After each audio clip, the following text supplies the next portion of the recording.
nagpunta ang pamilya ni Elimelech sa Moab. Nung time na mga judges ang namumuno sa bansang Israel, nagkaroon ng taggutom sa lupain. Dahil dito, nagpunta ng Moab si Elimelech. Mula siya sa angkan ni Ephrath at nakatira sa Bethlehem na sakop ng Juda. Kasama niyang pumunta si Naomi na asawa niya at ang dalawa nilang anak na sina Malon at Chilion. Habang naninirahan sila sa Moab, namatay si Elimelech doon. Naiwan ang asawa niyang si Naomi kasama ang dalawa nilang anak. Nakapag-asawa ng mga taga-Moab ang dalawa niyang anak. Ito ay sina Orpah at Ruth. After ng halos 10 taon pag-stay nila doon, namatay din sina Malon at Chilion. Kaya naiwang mag-isa si Naomi na walang asawa o mga anak. Bumalik si Naomi kasama si Ruth. Nabalitaan ni Naomi na blinas ni Lord ng masaganang ani ang bayan niya.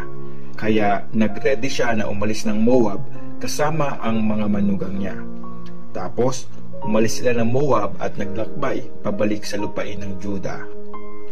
Pero habang naglalakad sila, sinabi ni Naomi sa dalawang manugang niya, "Umuwi na kayo sa mga nanay niyo. Maging mabuti sana si Lord sa inyo, tulad ng kabutihan niyo sa mga asawa niyo at sa akin. Bigyan sana kayo uli ni Lord ng asawa at magkaroon ng bagong pamilya." Tapos, niyakap na sila ni Naomi para magpaalam. Pero, umiyak ang mga manugang niya at sinabi sa kanya, "Di ka namin iiwan.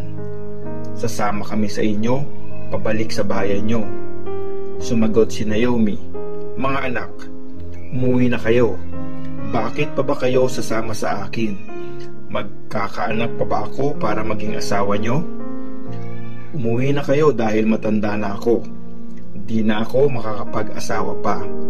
Kahit na umasa akong makapag-asawa ulit ngayong gabi at magkaanak, makakapaghintay ba kayo hanggang lumaki sila? Ayaw niyo bang mag-asawa ng iba? Mas masaklap ang nangyari sa akin kaysa sa inyo, kasi pinabayaan na ako ni Lord." Pagkasabi nito, lalo silang humagulgol at nag-iiyakan.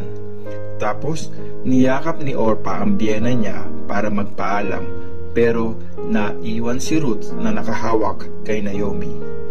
Sinabi ni Naomi kay Ruth, "Bumalik na yung sister-in-law mo sa bayan niya at sa mga Diyos na wino-worship niya, kaya bumalik ka na rin sa bayan mo." Pero sumagot si Ruth, "Huwag mo na pong pagpilitan na iwanan kita. Hayaan mo na po akong sumama. Saan ka man po pumunta, doon din ako pupunta. Saan ka man tumira, doon din ako titira. Ang bayan mo ay magiging bayan ko rin, at ang Diyos mo po ay magiging Diyos ko rin. Saan ka man mamatay, doon din ako mamamatay.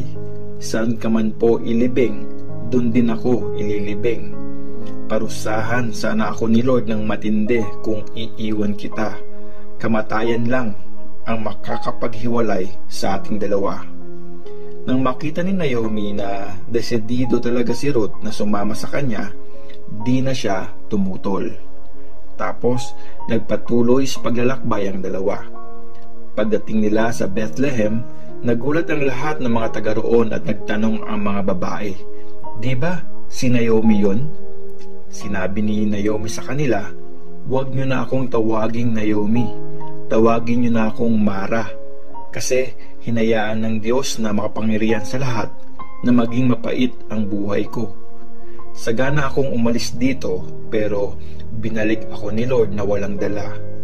Bakit niyo pa ako tatawaging Naomi kung pinabayaan ako ng Diyos na makapangyarihan sa lahat at binigyan ng matinding hirap?" Bumalik nga mula sa Moab si Naomi kasama ang manugang niyang si Ruth na taga Moab. Dumating sila sa Bethlehem noong time na nagsisimula na ang anihan ng mga barley. Ruth chapter 2. Ang pagkikita ni Ruth at Boaz. Ngayon, ang asawa ni Naomi na si Elimelech ay may kamag-anak na sobrang yaman at kinagalang. Boaz ang pangalan niya.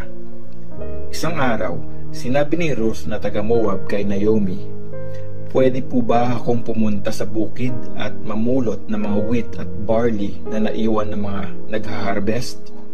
Siguro naman may papayag kahit isa. Sumagot si Naomi, "Sige anak." Kaya pumunta nga si Ruth sa bukid at namulot ng mga naiwan ng mga nag-harvest. Nagkataon na ang bukid na yon ay kay Boaz na kamag-anak ni Elimelech. Pagkalipas ng ilang oras, dumating si Boaz mula sa Bethlehem. Pinati niya ang mga nag-harvest. "Sumainyo si Lord." Sumagot naman sila, "I-bless po sana kayo ni Lord." Nung makita ni Boaz si Ruth, tinanong niya yung in-charge sa mga nag-harvest, "Sino ang babaeng yon?" Sumagot ang servant, "Siya yung taga-Moab na kasama ni Naomi na bumalik dito. Nakiusap siyang mamulot ng mga barley na naiwan ng mga nag-harvest. Pumayag naman ako.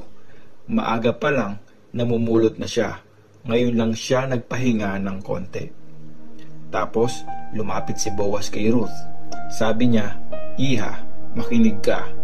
Huwag ka nang pumunta sa ibang bukid. Dito ka na lang mamulot kasama ng mga babaeng workers. Sige, tingnan mo kung saan sila nag-harvest. Tapos, sundan mo sila. Sinabihan ko yung mga tauhan ko na tratuhin ka ng tama. At pag nauhaw ka, uminom ka lang ng tubig mula sa mga banga." Dumapa si Ruth sa lupa bilang paggalang. Tinanong niya si Boaz, "Bakit ang bait niyo naman po sa akin? Hindi naman po ako taga rito." Sumagot si Boaz, "Nabalitaan ko sa mga tao ang lahat ng ginawa mo para sa biyenan mo mula nang mamatay ang asawa mo. Alam ko din na iniwan mo ang mga magulang mo, pati yung sarili mong bayan para tumira dito sa lugar na wala kang kakilala. I-bless ka sana ni Lord dahil sa ginawa mo. Lubos ka sanang i-reward ni Lord, ang Diyos ng Israel, kasi sa kanya ka lumapit para humingi ng proteksyon." Sumagot si Ruth, "Thank you po, napakabait nyo sa akin. Ang ganda ng mga sinabi nyo kahit hindi ako kasama sa mga workers nyo." Nung kakain na, tinawag ni Boaz si Ruth. "Halika rito, kumuha ka ng tinapay at isawsaw mo sa sauce." Kaya kumain siyang kasama ang mga workers. Inabutan pa siya ni Boaz ng roasted barley. Kumain siya hanggang sa mabusog at meron pang pagkain na pinabaon sa kanya. Nung pinagpatuloy niya ang pamumulot, pinagbilinan ni Boaz ang mga workers niya. Hayaan niyo siyang mamulot kahit sa tabi ng mga nag-gather na wheat at barley. Huwag niyo siyang pagbabawalan. Instead, maghulog pa kayo ng mga galing sa nag-gather na mga wheat at barley para madagdagan yung mapupulot niya. Kaya namulot si Ruth hanggang gabi. Tapos, giniik niya ang mga napulot niya. Halos 10 kilong barley ang nakuha niya. Umuwi si Ruth, dala-dala yung naipon niyang barley at pinakita ito sa biyenan niya. Binigay niya rin yung pinabaong pagkain sa kanya. Nagtanong si Naomi, "Saang bukid ka namulot? I-bless sana ni Lord ang taong naging mabait sa iyo." At kinuwento ni Ruth sa biyenan niya kung saan siya namulot. Sabi niya, si Boaz daw po ang may-ari ng bukid. Kaya sinabi ni Naomi sa kanya, "I-bless sana siya ni Lord. Laging tapat si Lord sa mga promises niya sa mga buhay man o sa mga patay." Dagdag pa ni Naomi, "Malapit nating kamag-anak si Boaz. Isa siya sa mga may responsibility na tulungan tayo." Nagpatuloy sa pagkukwento si Ruth na taga Moab. Sinabi pa nga niya na doon na lang ako mamulot kasama ng mga workers niya hanggang matapos ang anihan. Sumagot si Naomi, "Tama yan anak, doon ka na lang mamulot sa bukid niya kasama ng mga workers niya.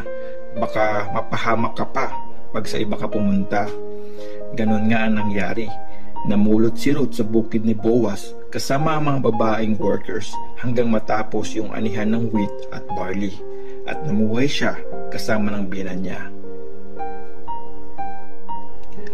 Ruth chapter 3. Ang promise ni Boaz kay Ruth.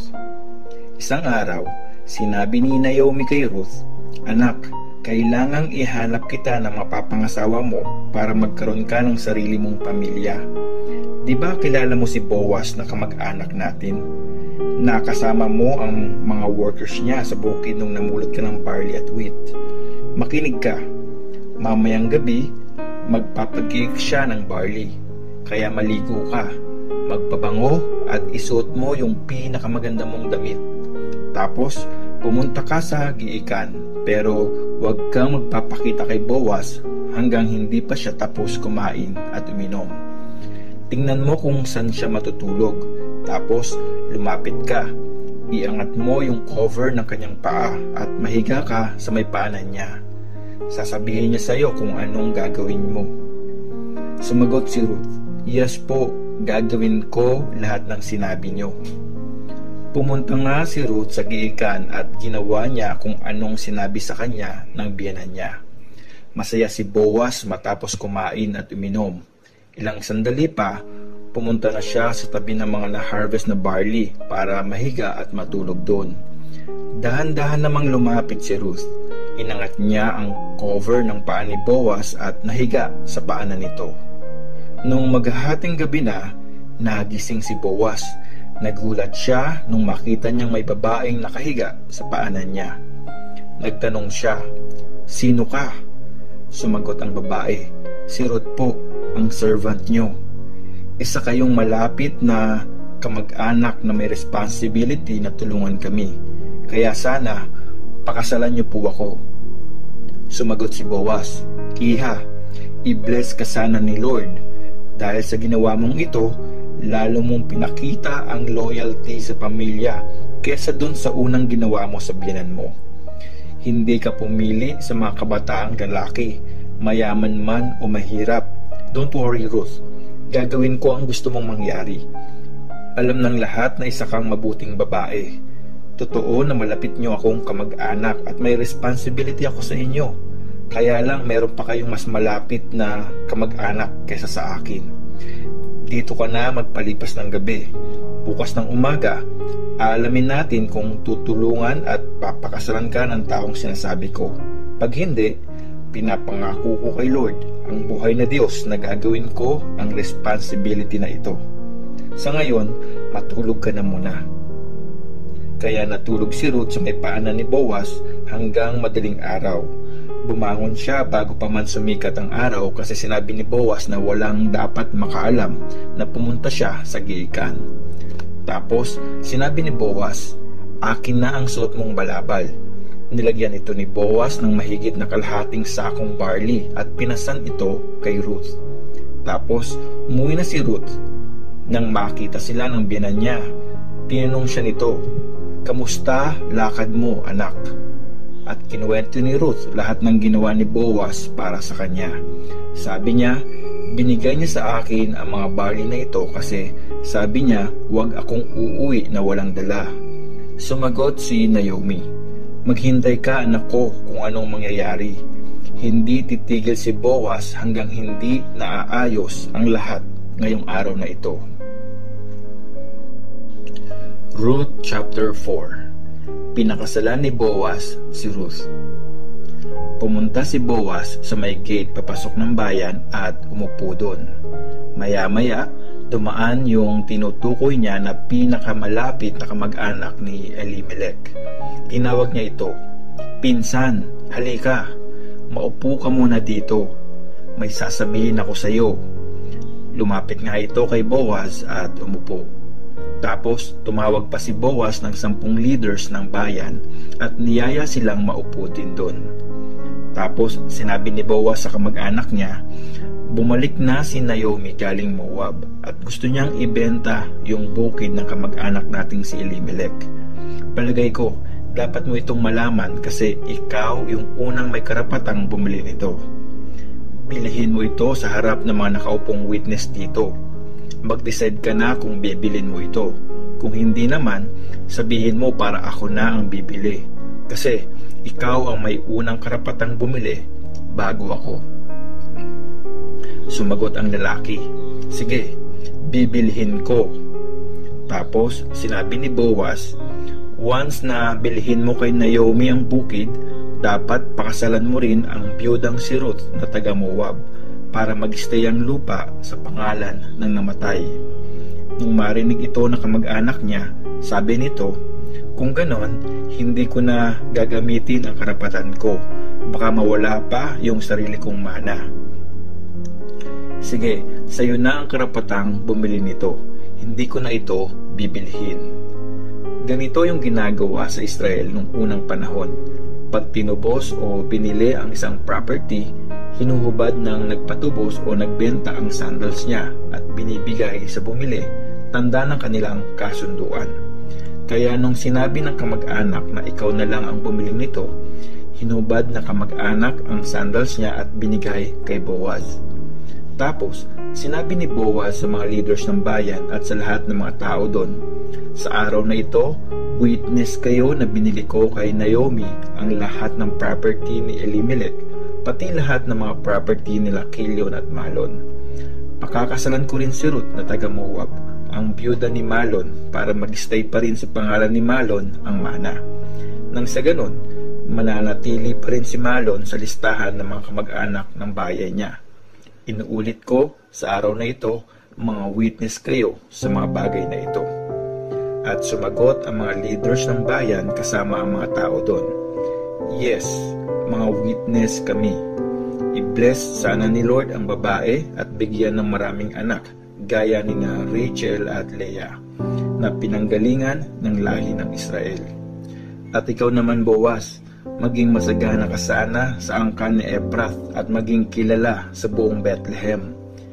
Maging gaya sana ng pamilya ni Perez na anak ni na Judah at Tamar, ang mga anak na ibibigay ni Lord sa iyo sa pag-iisa niyo ng kabataang babaeng ito." Ang angkan ni David. Pinakasalan nga ni Boaz si Ruth at naging asawa niya. Blinis ni Lord si Ruth kaya nagbuntis ito at nanganak ng isang lalaki. Sinabi ng mga babae kay Naomi, "Praise the Lord! Binigyan ka niya ngayon ng apo na mag-aalaga sa iyo. Maging kilala sana siya sa buong Israel. Magbigay sana sa iyo ng saya ang batang ito at alagaan ka hanggang sa pagtanda mo. Higit pa sa 7 anak na lalaki, ito mapagmahal mong manugang na nagsilang sa batang ito." Kinuha ni Naomi ang baby, kinalga ito at inalagaang mabuti. Obed ang ipinangalan ng mga babae dun sa baby at pinamalita nilang nagkaapo ng lalaki si Naomi. Si Obed ang tatay ni Jess at si Jess naman ang tatay ni David. Ito ang mga descendants ni Perez. Si Perez ang tatay ni Hezron at si Hezron ang tatay ni Ram. Si Ram ang tatay ni Aminadab na tatay ni Nashon. Si Nashon naman ang tatay ni Salmon na tatay ni Boaz. Si Boaz ang tatay ni Obed at si Obed ang tatay ni Jess na tatay naman ni David.